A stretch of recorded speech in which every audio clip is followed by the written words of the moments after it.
শুধু দর্শক বন্ধু, আপনারা দেখছেন একে নিউজ বাংলা। আর এই মুহূর্তে উপস্থিত রয়েছে খড়গাছি। একদা তৃণমূল কংগ্রেস কর্মী এবং বোদরা পঞ্চায়েতের সুপারভাইজার ছিলেন। আমার পাশে বসে রয়েছেন সুপান মোল্লা মহাশয়। আমরা দেখলাম ইদানিং তিনি এই আমাদের আইএসএফ এ জয়েন করছে। আপনারা সবাই হাততালি দিয়ে আর এই আইএসএফ এর যোগদান করায় তিনি বলছেন যে নওশাদ সিদ্দিকী আরাফুল ইসলামকে যোগ্য ব্যক্তি হিসেবে ক্যানিং পূর্বে আইএসএফ প্রার্থী করেছেন এবং তিনি বলছেন যে 1,10,000 ভোটে আরাফুল ইসলাম ক্যানিং পূর্ব বিধানসভা থেকে জিতবে।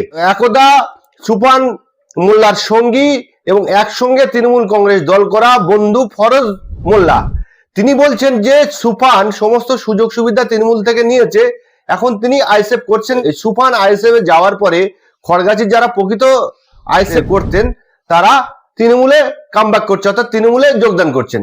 কি বলছেন সুফান মোল্লা এবং কি বলছেন তার বন্ধু ফরজ মোল্লা, শোনাব আপনাদের। ওই সুফান টিএমসির কেউ না, ও অ্যাকচুয়ালিও আছে, এখানে কোনো টিএমসির কোনো অবদান নেই। আমি 2014 সাল থেকে আমি তৃণমূল কংগ্রেসটা করি।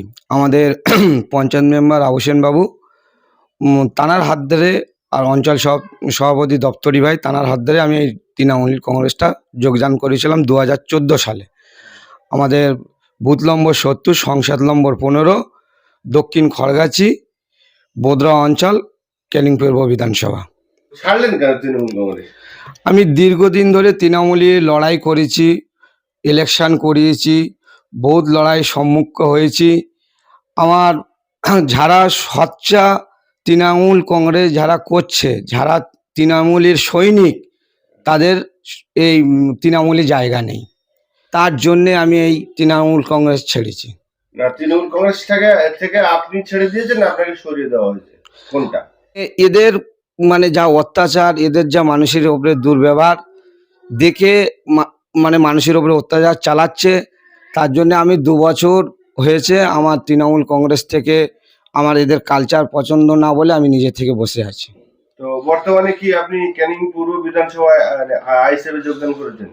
ছোট ভাইজানের মানে নীতি, ছোট ভাইজানের যা পশ্চিমবাংলায় মানুষের উপরে যা অত্যাচার রোড়া চালাচ্ছে, যা তিনি প্রতিবাদ করছে, তার আদর্শ নীতি আমার ভালো লেগেছে। আমি ভাবনা চিন্তা করে তার দলে আমি যোগদান করেছি। আপনি ক্যানিং পূর্ব বিধানসভায় অন্তর্গত খড়গাছিতে বসবাস করেন। জি। ক্যানিং পূর্ব তৃণমূল কংগ্রেসের দুর্গ বলে ক্যানিং পূর্বর বিধায়ক শওকত মোল্লা বলেন, সেই জায়গায় দাঁড়িয়ে আপনি আইএসএফ করছেন। ক্যানিং পূর্ব বিধানসভা, ভাঙড় বিধানসভায় নওশাদ সিদ্দিকী ছোট ভাইজান ঠিক মানুষ, যোগ্য মানুষ প্রার্থী করেছেন আমাদের আরাফুল ইসলামকে। তিনি 100-এ 100, 1,10,000 ভোটে তিনি জিতবেন, আর আমরা তাদের জেতাবো। তো আপনার আরাফুল সাহেবের সঙ্গে প্রচারে আপনারা নামবেন একদম? একদম আজকেরই আমাদের ঘটপুকুর এই মকমতলা থেকে নিয়ে চাঁদপুর, উত্তর চাঁদপুর, দক্ষিণ খড়গাছি, বোদরা, কাঁচদিয়া হয়ে আজকেরই প্রচারে লাভবে। ফের ঘটপুকুরি মানে আজকের প্রচার হবে আমাদের আরাফুল সাহেবের। এই জব কার্ডের এনার্জি এসে টাকা পয়সা খেয়ে সে আজ কোটিপতি, বাড়ি গাড়ি করে লেছে। এরা মিথ্যে প্রচার। মানুষ এখন সচেতন আছে। মানুষ মানে তৃণমূল কংগ্রেস মানুষের উপরে কি রোলার চালাচ্ছে, মানুষের উপরে কি মানে মিথ্যা কেই দিচ্ছে, মানুষের উপরে যা অত্যাচার করতেছে, মানুষ বুঝতে শিখেছে। ক্যানিং পূর্বে আমাদের আরাফুল ইসলাম দাঁড়িয়েছে, ঠিক ব্যালট বাক্সে ভোট পড়বে, তৃণমূল কংগ্রেস জিতবে কি আইএসএফ জিতবে, ভোটের পরে ঘোষণা হবে, আপনারা দেখে নেবেন। ফরজ লস্করের সাথে আপনার খুব সম্পর্ক ভালো ছিল, আমি নিজে দেখেছি। তো আলাদা আলাদা দল করায় কি সেই সম্পর্ক বা বন্ধুত্বের চিড় ধরেছে? নিশ্চিতভাবে আমি বিরোধী দল করি, তার চিড় ধরতেই পারে, আমার ওতে কোনো সমস্যা নেই। উনি একটা রাজনীতি করে, আমি একটা রাজনীতি করি, আমরা একসাথে দীর্ঘদিনই, আমি 14 সাল থেকে রাজনীতি করেছি। আবুসেন ফরজ এই গ্রামেরও বুথ সভাপতি, ও পঞ্চায়েত মেম্বার, আমি সুপারভাইজার ছিলাম। আমি বসে আছি 2 বছর ধরে। আমার স্বাধীনতা আছে, আমি একটা দল করা ছেলে, আমার ভালো লেগেছে, আমি আইএসএফে জয়েন করে আমি দল করছি। তাদের যেটি মনোক্ষুণ্ণ হয় তাদের ব্যক্তিগত ব্যাপার, আমার এতে কিছু বলার নেই। এই যে আপনি আইএসএফ এ যোগদান করলেন, সেই জায়গায় তৃণমূল কংগ্রেস থেকে কোনো রকম চাপ বা কোনো রকম কোনো বাধা সৃষ্টি করছেন কেউ না? এতে বাধা সৃষ্টি করার কি আছে? সবার স্বাধীনতা আছে। আমি একটা দল করা ছেলে, আমি 2 বছর ধরে বসেছিলাম। আমি তারপরে আমি নিজের চিন্তা ভাবনা করে আমি আইএসএফে যোগ দিয়েছি। তাদের এতে চাপ সৃষ্টি, তাদের স্বাধীনতা আছে, সে স্বাধীনতা দল করুক। আমার স্বাধীনতা আছে, আমি দল করছি, এতে চাপ সৃষ্টির কি আছে? পরে ও যেদিনকে জয়েনিং করেছে যত পুরাতন আইএসএফ কর্মী ছিল তারা আমাদের রাতের অন্ধকারে আমাদের বাড়িতে গিয়ে আমাদের জ্বালাচ্ছে যে তোমরা এখনো চুপ করে বসে রয়েছো, আমরা আইএসএফটা করতাম আর আইএসএফ করবো না, আমরা তোমাদের সঙ্গে আছি। সে বলতেই পারে, সে আইন রাজনীতি করে, সে মিথ্যে প্রচার করতেই পারে, আমার ওতে কোনো সমস্যা নেই। আচ্ছা, আরাবুল সাহেবের যে ভোট প্রচার ক্যানিং পূর্ব বিধানসভায় প্রচারে আসলে আপনি সঙ্গে থাকবেন প্রচারে? জি, আমি থাকবো, অবশ্যই থাকবো। সহদ মোল্লা বলছে আরাবুল ইসলাম নওশাদ সিদ্দিকী হারবে ভাঙড়ে, এর জন্য জিততে আরাবুল ইসলামকে দল আরো শক্তিশালী করবে, দুর্বল হয়ে গেছে আইএসএফ। সে ভাঙড়ের মানুষ জবাব দেবে, আর মানে কে জিতবে কে থাকবে জনগণ জবাব দেবে। তাজা নেতা আরাবুল ইসলামকে ক্যানিং পূর্ব বিধানসভায় প্রার্থী করেছেন, সেই জায়গায় আপনি কি মনে করেন কতটা সফল হবে আইএসএফ?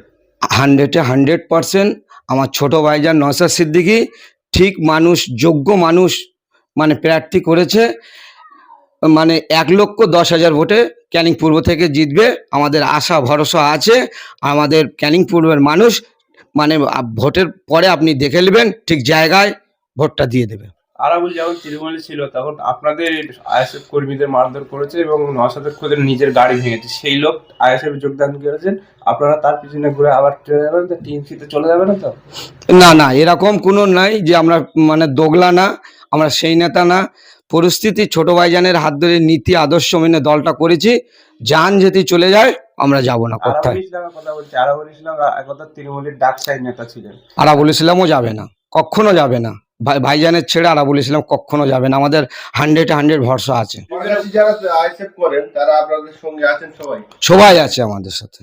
কিন্তু তাদের সহপাঠী সুপান মোল্লা একসঙ্গে তৃণমূল কংগ্রেস করতেন, আমরা দেখেছি, তিনি এখন আইএসএফ এ যোগদান করেছেন। দেখুন, উনি একটা সমাজবিরোধী ছেলে, ওর চালচুলো কিছু ছিল না, পুলিশই তাড়তো এবং ও রাজাপুরে থাকতো। আমরা পার্টির তখন গ্রুপ করে, যখন গ্রুপ একটা পার্টি আমাদের মধ্যে হয়, এইবার সেই গ্রুপের সময় ও তখন কেস খেয়ে ছুটে বেড়ায়, আমাদের কাছে এসে আশ্রয় নেয়। আশ্রয় নেওয়ার পরে আস্তে আস্তে আমরা সাথে রেখে, ওর ভিটে বাড়িও ছিল না, ও ছিনতাই ডাকাতি চুরি করতো, কেস হয়েছে, সে কেসে এখনও তার তদন্ত চলছে এবং কোর্টে হাজির হতে হচ্ছে। এবং গ্রামের যে উন্নয়নের স্বার্থে যে উন্নয়নগুলো আমরা করেছিলাম, ওই ছুপান টিএমসির কেউ না, ও অ্যাকচুয়ালিও আইএসএফ, এখানে কোনো টিএমসিরও কোনো ওর অবদান নেই। গ্রামের সাধারণ মানুষের রাতের অন্ধকারে বোম মারতো। এই আমি যতদূর জানি উনি বোদরা পঞ্চায়েতের সুপারভাইজার ছিল তৃণমূল কংগ্রেসের। সুপারভাইজার কোনো লিখিত ছিল না। আমাদের যখন পার্টির গ্রুপ হয়েছিল, পুরাতন কর্মীরা যখন বসে গিয়েছিল যে ওরা যা করে করুক, আমরা ওদের দিকে খেয়াল দেবো না, ওরা কী করে বুথে যেতে দেখবো। কিন্তু 2021 সালে ওই ছেলেটার আমাদের দলে আনার পরে এখানে কোনো আইএসএফের জায়গা ছিল না। ওই রকম সমাজবিরোধী ছেলে যখন টিএমসির দলে এসেছি, তখন সব আইএসএফ গা ছাড়া দিয়ে বুথটা একদম গোহারান হারিয়েছে 21 সালে।